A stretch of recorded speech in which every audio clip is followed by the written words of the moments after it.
Thank you for the intros.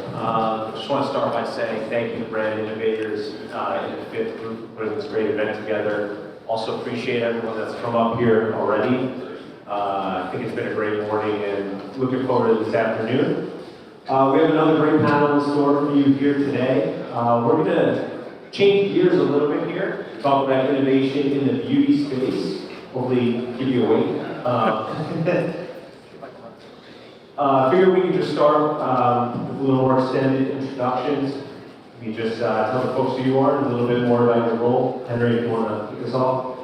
Sure. Hi, I'm Henry Arlander. I'm VP of Creative at Manscaped. My background has been in creative and advertising, and worked at various ad agencies before going in-house and building an in-house ad agency at Dr. Pepper, and I moved into Manscaped a year and a half ago to run their in-house ad agency.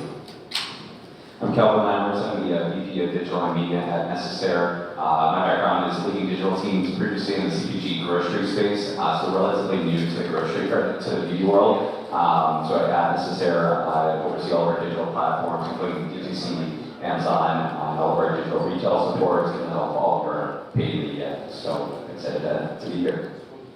And my name is Alisa Pospekhova. I'm Director of Brand Marketing at Olaplex. We're a professional hair care company. And my team heads up everything from new product development to go-to-market strategies to essentially all kinds of full 360 marketing plans. And my background has been working in a lot of marketing roles over the past 20 years, a lot in CPG, wellness, supplements, and then now beauty for the past 5 years. Great, and my name is Skoff. I'm the Director of Agency and Brand Partnerships at Blis. I am moderating today's panel. For those of you not familiar with Blis, we are an audience-building DSP platform tackling the privacy-first targeting conversation head-on. So figure we could kick things off with the topic of e-com versus retail and that consumer journey and how you're balancing that in an age where there is so much new virtual technology, where you're in a product category where users want that touch and feel, want to be holding and exploring their product. So how do you address both those consumer journeys, I guess, and what has been your experience there? Lisa, maybe you want to kick us off and we're down the line. Yeah, definitely. So I think for us, we're really trying to define the role of each channel. So we're looking at our brand.com as an education site. So we know that people might be coming, learning about it, but then they might want to smell the product and go into Sephora, or they just want prime shipping going into Amazon. So there's a lot of work being done right now to make sure that there's no channel conflicts, and that when we're thinking about particular SKU launches or just even marketing, we're really thinking about that consumer journey.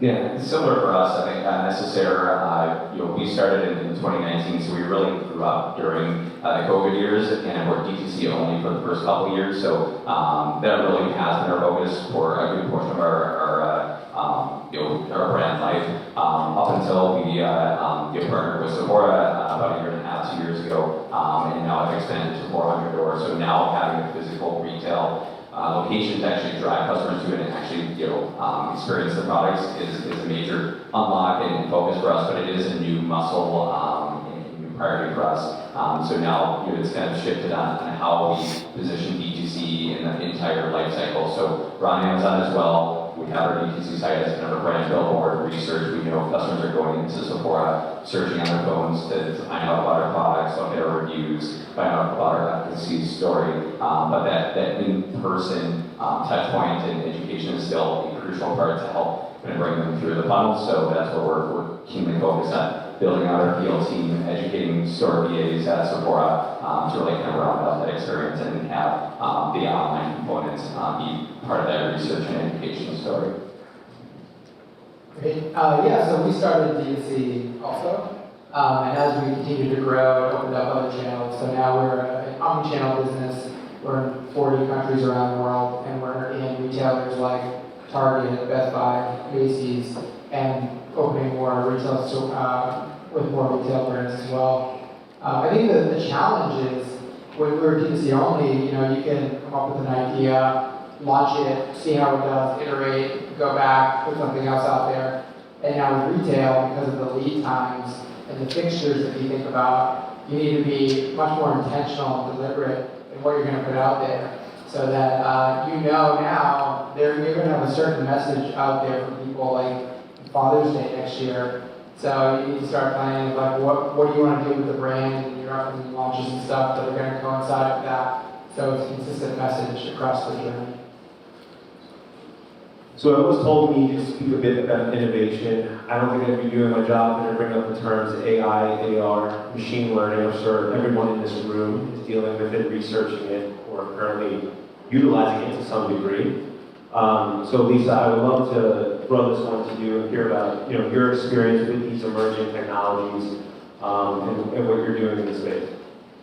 Yeah, definitely. So, Olaplex, where we talk internally about, are we a beauty company or we're a technology company first, so kind of science-based. And I would say that we always want to innovate certainly beyond just the very expected experience of just like going to Sephora. So about a year and a half ago, we launched a virtual salon, which was designed to be an immersive experience where somebody could go and click around, feel like they're in a salon. We have a kind of a virtual employee named Kai, who actually was modeled from the faces of all of our employees. So she's just kind of like a compilation of everybody's faces representing Olaplex, and you can kind of ask her questions, ask product recommendations. We updated continuously, so with new NPD launches, we actually just launched a back area for stylists, which is like a little break room that they can access with a code. And again, a lot is focused on education and kind of understanding Olaplex products. What's been interesting is that obviously it's like a really fun and like beautiful experience, but we actually started looking at user data, and what's interesting is that anybody who engages with the salon actually ends up spending more time on the site. We noticed that their cart amount went up, and they average added about 1.2 products to their cart kind of past what they were previously purchasing. So it's been a great way for us to engage with consumers and provide that experience that anybody can access anywhere. And what we're thinking through now is now that sort of retail experiential is back, I think experiential is like really picking up, is how do we leverage this technology if we're doing an event in LA or New York and somebody is in Nebraska and they can't go to the Times Square, they can't go to the Grove. Like, how do we then adjust this to give somebody another kind of touch point wherever they are? So definitely something we're thinking through a lot, but it's been really cool to watch it and see all the engagement. And I think we have a little video of it too. I believe so. Welcome to the Olaplex Virtual Salon. I'm Kai.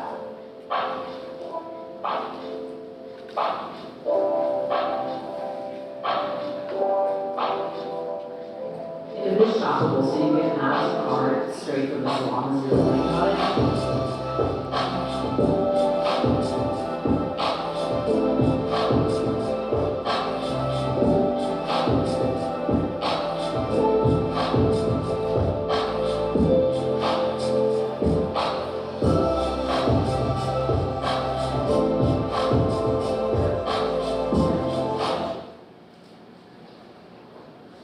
Yeah, I mean, kudos to you and your team for leveraging that sort of technology. It's a very interesting concept, bringing two people from across the country together, utilizing a technology like that, who before may have never been able to come together and express their interests. So it's interesting to see how you continue to develop that into the future. Henry, I'm going to come to you with this next one. We talk about growth, we talk about innovation. It's probably all you've done with the brand you work with. In a good way. So I'd love to hear your experience of growing or building a brand in a growth sector, being men's beauty, men's grooming, maybe some of the challenges or how you've been able to stick out or position yourself to consumers. Yeah, absolutely. So I want to take us back to 2016. So that's when Manscaped was founded. And back then, men were grooming below the waist, but like no one was talking about it. So they were like literally just packaging solutions together, literally, like nicks and cuts, like face shaver, hair trimmers, like these are not meant for down there. So our visionary founder, Paul Tran, saw white space in the market And what he wanted to do was just create like the right tool for the job. So he designed our flagship product, which is called the lawnmower, and it is a bulb trimmer. And so, boom, we have the product. But like, what do you do since no one's having a conversation? How do you message that to people? And so that was our challenge. And what we found was you take this quality product and then you marry it with humor, and that's our way in to have a conversation with people. So that opened people's minds to our solution and also provided us with the shareability. Because like, they thought it was so funny, they wanted to share with their friends. So now you got men talking about this. And I brought an example here to share with you. It's an ad we just finished last night, so you get a sneak peek. But it showcases a real problem that happened on live TV by a prominent athlete. So let's roll it. Derek, why don't you take your pants off? My balls are fucked. I understand. Hi, my name is Derek Lewis, and I have directed the most knockouts in UFC history. But there's one thing I couldn't beat, an embarrassing condition called my balls was hot. That is from Performance Pack by Manscaped. Now I use Manscaped at least once a day. With Manscaped, my balls are smooth, my balls smell fresh, and most importantly, my balls are cool. Thanks to the lawnmower below the waist trimmer, crop preserver, anti-chafing ball deodorant, and a maximum performance cooling boxers. Join Derek and the over 8 million men worldwide who discover the power of Manscaped. Side effects may include increased confidence around love interest, elevated charisma during press conferences, and more swagger. Order the performance package today at manscaped.com.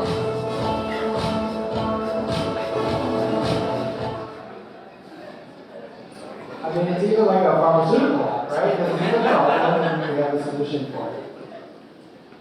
Really great example, love that. And speaking to your point of utilizing humor to approach that subject, and get people comfortable with that subject, with something that happened organically.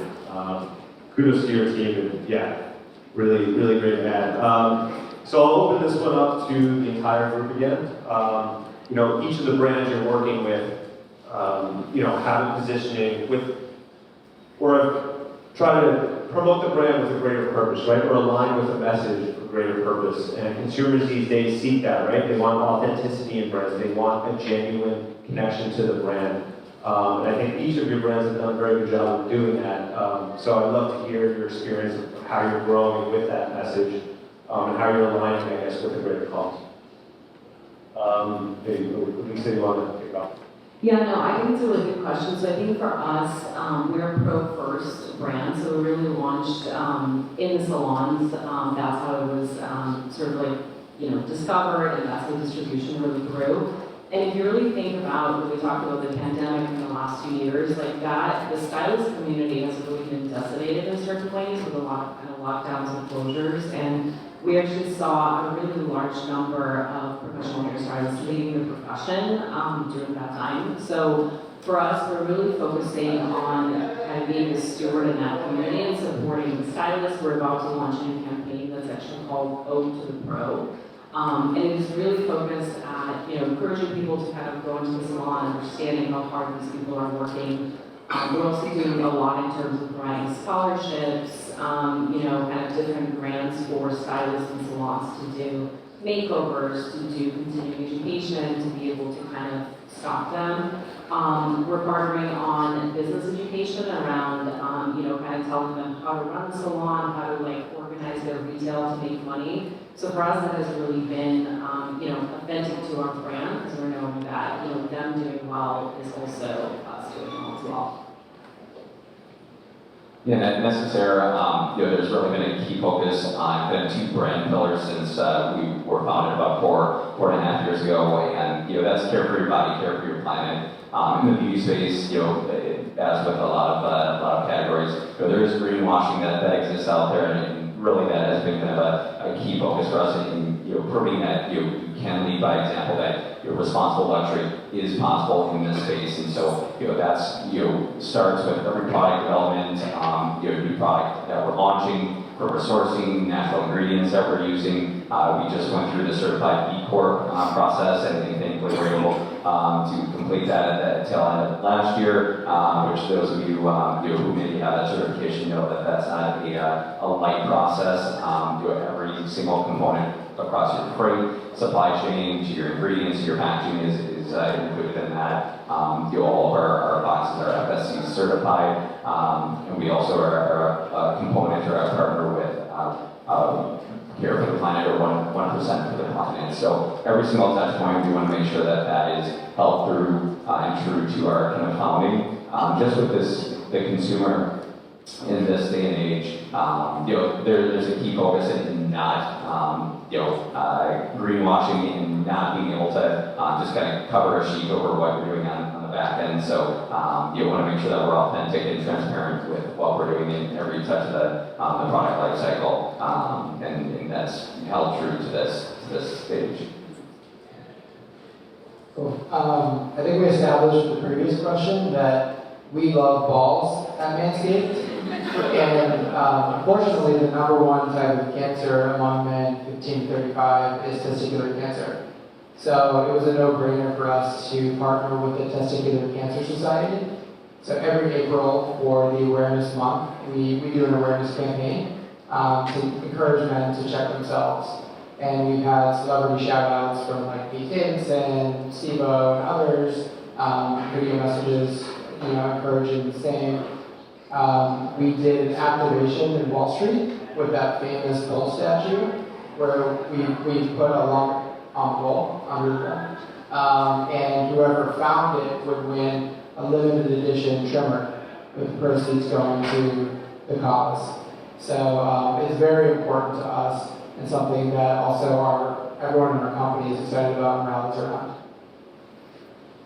So on the topic of authenticity, I'm going to open the conversation of influencer marketing, which I'm sure is highly prevalent in the beauty sector and in your space.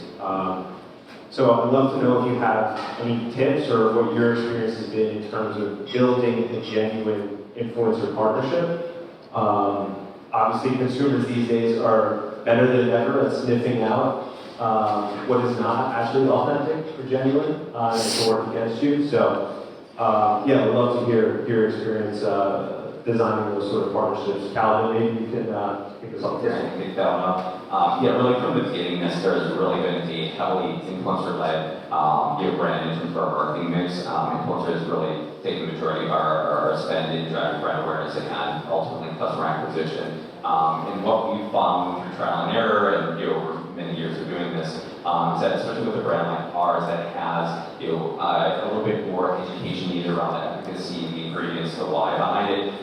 We can't just partner with any macro lifestyle influencer that's just not a fit for a brand, and it's not a fit for the consumer that we're trying to reach. And so that's really going to shift our focus at the top of the funnel to focus on partnering with derms, estheticians, that really can help with that education. And then on the flip side, what we've really been focused over the last year and a half is also kind of building out our community and ambassador program. So really working with partners, doing big creator community to tell their story, their testimonials, why they're using Necessaire, what specific skincare needs it's helped them address, and that's helped us really build out that affiliate ambassador program and really kind of make that content a little bit more prevalent, especially on TikTok as we've shifted our focus to be prioritizing that in our marketing mix.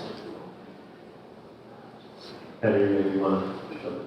Yeah, so we do a lot of influencer marketing across 5 different channels. It's really important to our marketing and our business.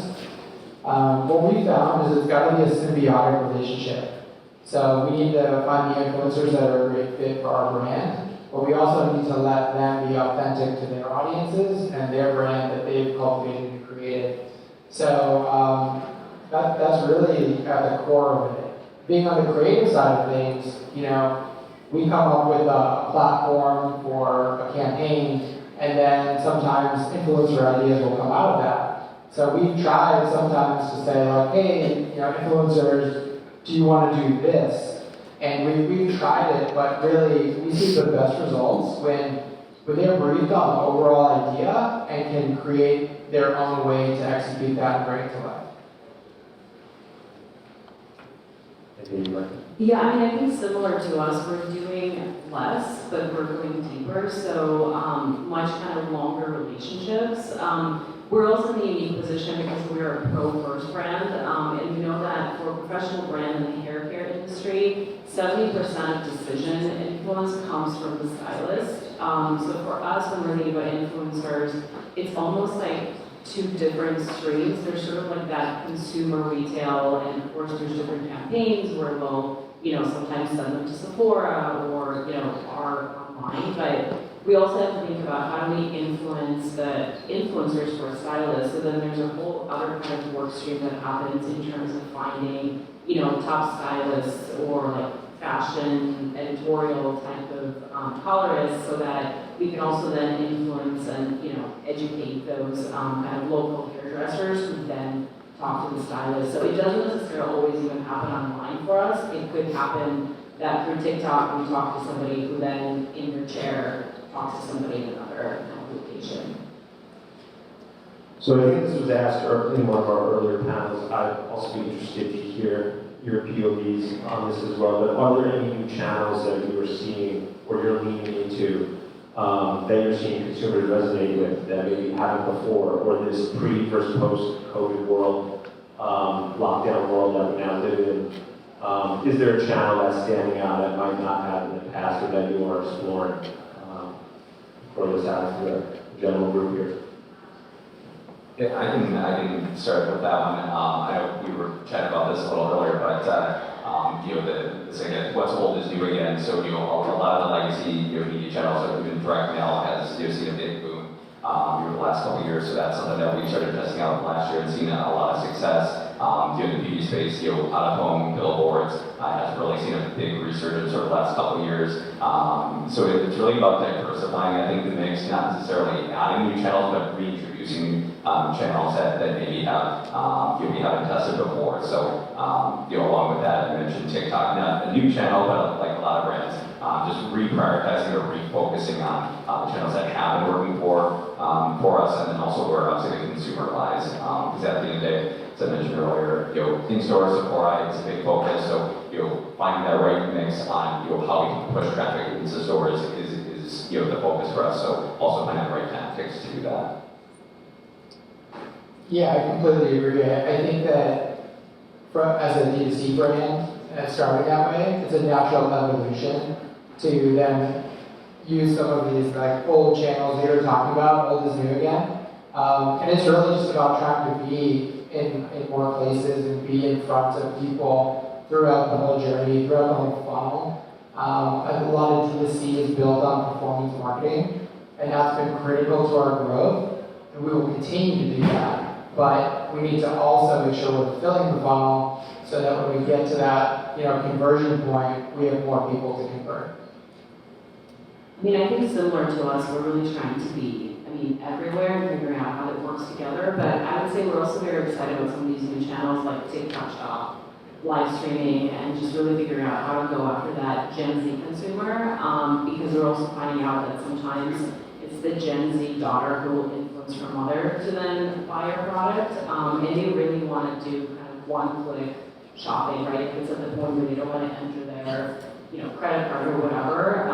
So how do those sort of channels work for us, and how do we make sure that it's an optimum shopping experience as well? I think we have time for one final question.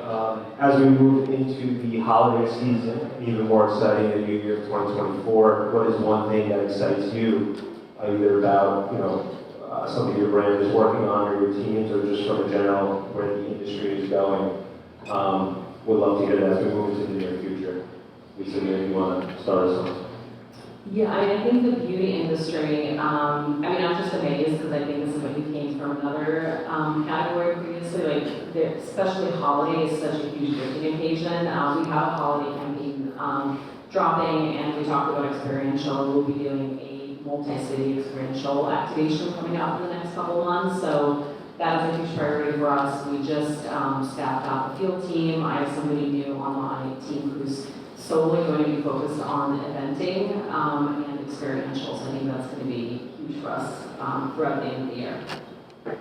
And for us, Q4, big gifting moment as well for our brand.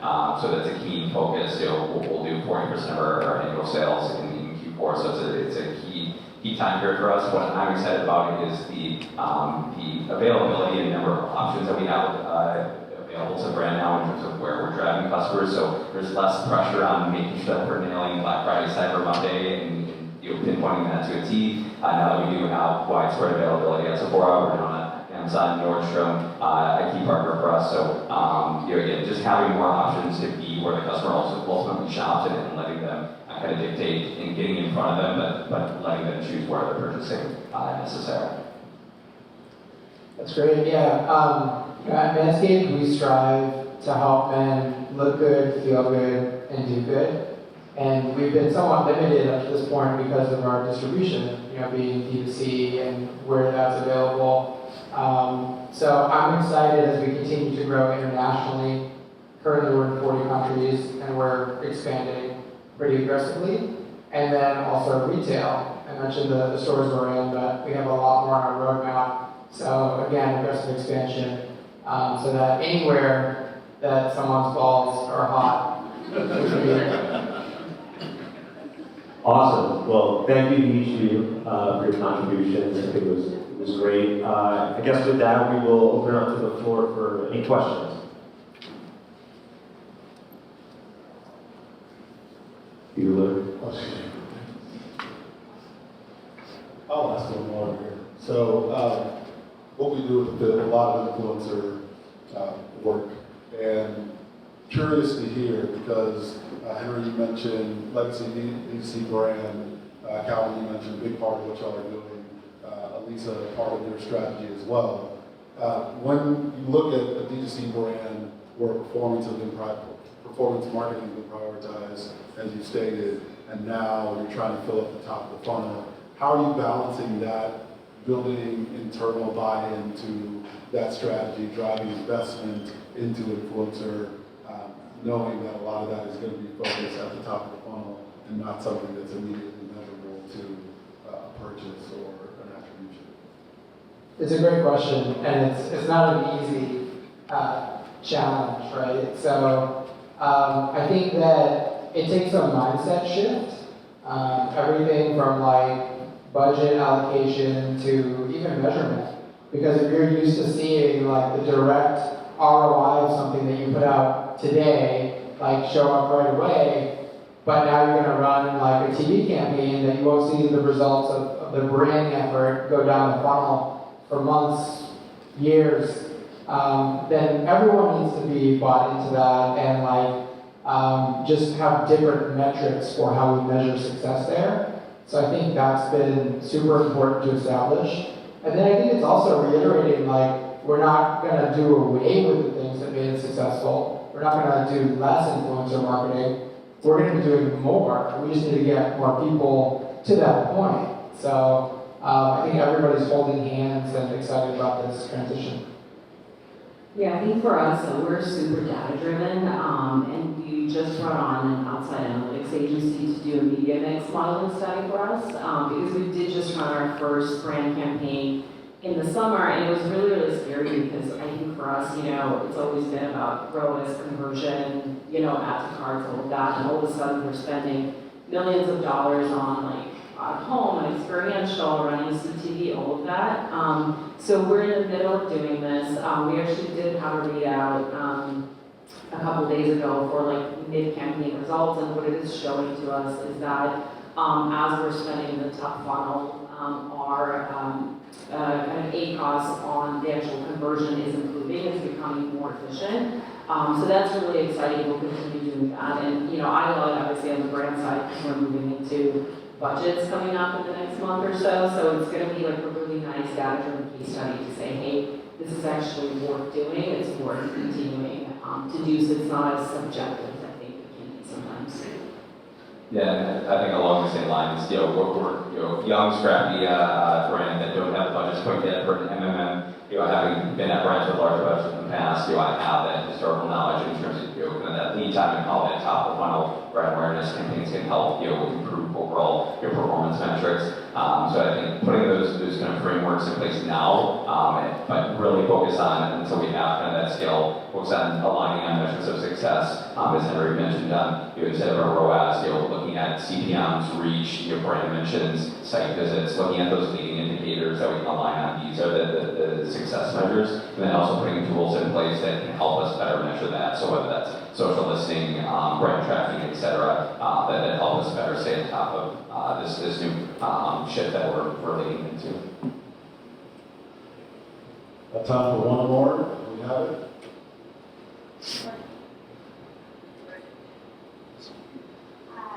Guys, how crucial are celebrity partnerships, collaborations, campaigns? Do they move the needle, drive significant growth, sales awareness, or are smaller scale activations more impactful in the beauty and digital marketing space? I mean, I think it depends. I think for us as a brand, we haven't traditionally really invested in kind of celebrity marketing. With that being said, we have gotten a lot of organic placements on like keeping up with the Kardashians, and then we'll be in like Kris Jenner's, bathroom, and then we will see a lift coming from that. So I definitely think it works. It just depends on whether it makes sense for the brand or not. We have competitors who have hired celebrities as spokespeople. And we do look at like share of voice or impressions, they do go up. I don't think it's super authentic to us as a brand, but we do leverage like product placement, a lot of organic seeding for that. Yeah, I think it does depend as well on the partnership and the alignment with the personality and the brand as well. I've run, and had partnerships, celebrity athlete partnership in the past, and I think you can tell if the partner isn't actually invested in the brand or the messaging or the positioning behind it, and that's never going to work if that's the case. So I think it's also about how it's activated with the partnership, but I think it definitely has a role, depending on that fit. It's been very important for us to establish our brand as a legitimate player in male grooming, which has like these long, established heritage players. So we've worked with celebrities like Gronkowski, John Bailey, kind of like beloved people that have a fan following. And now our brand partner, who's also an owner of the company, is Pete Davidson. And when you think about balls or groin, like maybe he comes to mind. We like his authentic and unapologetic sense of humor. It's just such a great connection to our brand. So we work with him very closely. We actually co-create our creative with him. So we'll send some ideas to him and his team, and then he'll send some back, and we co-create the scripts. So I think that working with celebrity has given us a leg up and given us like an outsized impact for what we spend, and to the transition we've been talking about with going full funnel. That's been huge to get people in at the top. Great. Well, Henry, Calvin, Alisa, and Tom, thank you very much for your time.